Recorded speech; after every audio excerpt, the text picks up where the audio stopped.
સૌને નમસ્કાર.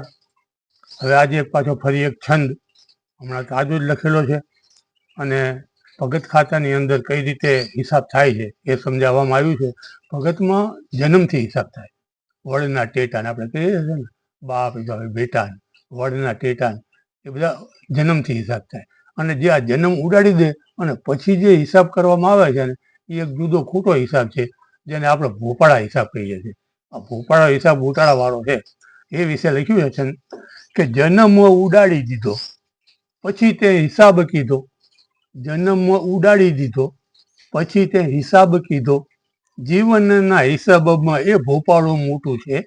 જીવનના હિસાબમાં એ ભોપાળું મોટું છે. આ ભોપાળું બહુ મોટામાં મોટું છે અને વર્ષોથી આ હાલે છે. જન્મ જ ઉડાડી દેવાનું. પછી કે આ બરાબર નથી ને આ બરાબર નથી ને આ બરાબર. અરે ભાઈ, કોઈ પણ વસ્તુ માણસના જે હોય છે એ બધું જન્મથી ઓળખાય. એટલે આ એક પદ્ધતિ જે છે તે ખરેખર ભક્તોનો નથી કહેતા. ભક્તો જન્મે, જનની જણ તો ભગત જણ. ભક્તો જન્મે અને એ હિસાબ જન્મથી થાય. ભક્તો જન્મથી હિસાબ કરે. હવે બીજી પંક્તિ, કર્ણને જે કીડીને, આમાં પાછો અમે ગુજરાતી કહેવતનો સહારો લીધો છે. કીડીને કર્ણ, હાથીને મણ. કર્ણ જે કીડીને આપે, મણ જે હાથીને આપે. કર્ણ જે કીડીને આપે, મણ જે હાથીને આપે. સાચું બધું ભૂલી જાય એ ભોપાળું મોટું છે. સાચું બધું ભૂલી જાય એ ભોપાળું મોટું છે. આવી સાચી વાત જ ભૂલી જવાની. શું કે કર્ણ કીડીને આપે છે કોણ?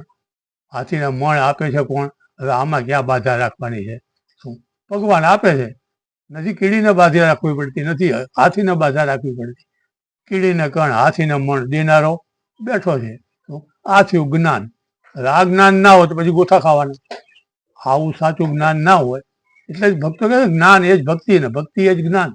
આવું જ્ઞાન ના હોય તો પછી ગોથા ખાવાના. એમાં કોઈ બીજો રસ્તો છે નહીં. ત્રીજી પંક્તિમાં કીધું છે, જન્મ તું ખાલી હાથે. જન્મે તું ખાલી હાથે, જગ છોડે ખાલી હાથે. જન્મે તું ખાલી હાથે, જગ છોડે ખાલી હાથે. ધનનો ઘમંડ કરે એ ભોપાળું મોટું છે. ધનનો ઘમંડ કરે એ ભોપાળું મોટું છે. પાછો પૈસાનો ઘમંડ કરે. એટલે ભાઈ, પૈસા લઈને તો માણસ પૈસાવાળો નથી જન્મતો, એ ખાલી હાથે જન્મે છે. પૈસાવાળો પોતે ખાલી હાથે જન્મે છે, છતાં પાછો પૈસા આવી જાય એટલે ઘમંડ કરે. શું? જન્મે તું ખાલી હાથે, જગ છોડે ખાલી હાથે. ધનનો ઘમંડ કરે એ ભોપાળું મોટું છે. આ બધા ભોપાળાના હિસાબ છે. શું? ભગત ખાતાના નહીં. અને છેલ્લી પંક્તિમાં એટલે ચોથી પંક્તિમાં કીધું છે કે કર્મ કરે જે એનું ફળ મળે બંધા તને. કર્મ કરે જે એનું ફળ મળે બંધા તને. દોષ દેવ માથે ઢોળે એ ભોપાળું મોટું છે. દોષ દેવ માથે ઢોળે એ ભોપાળું મોટું છે. આ મોટું ભોપાળું છે.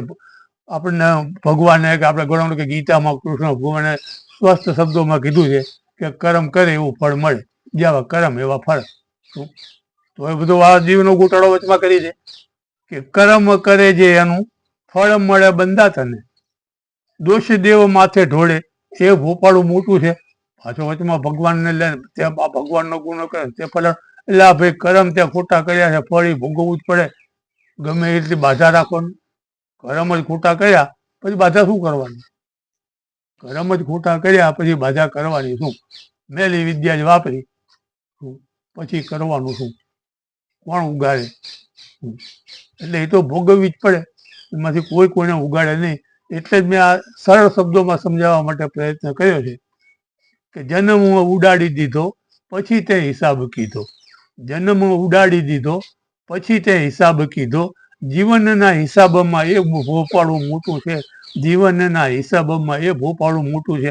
આ એક મોટા ભોપાળા વિશે મેં મારા વિચારો રજૂ કર્યા એક ભગતના દીકરા તરીકે. શું? કેશવ ભગતની જય. સૌને નમસ્કાર.